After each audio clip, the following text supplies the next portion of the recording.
বন্ধুরা, আজকে চিকেনের যে রেসিপিটা তোমাদের সাথে শেয়ার করছি সেটা সাদা ভাত, জিরা রাইস, নান, পরোটা, রুটি যার সাথেই খাও না কেন দুর্দান্ত লাগে। তো চলো রেসিপিটা দেখে নিই।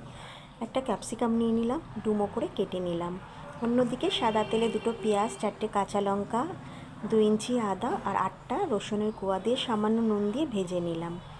এগুলো ভাজা হয়ে গেলে দিয়ে দিলাম ক্যাপসিকাম আর কিছুটা ধনেপাতা। বন্ধুরা, আমার কাছে যেহেতু টমেটো ছিল না তাই ভাজতে পারিনি। তো যাই হোক, এবার মিক্সিতে মশলাটা পেস্ট করে নিলাম। অন্যদিকে কড়াইতে বেশি পরিমাণে সাদা তেল দিয়ে দিলাম। সাদা তেলে দিয়ে দিলাম সাজিরে, গোটা গরম মশলা, শুকনো লঙ্কা, তেজপাতা। ফোড়নগুলো একটু লালচে হয়ে গেলে পেস্ট করে রাখা মশলাটা দিয়ে দিলাম।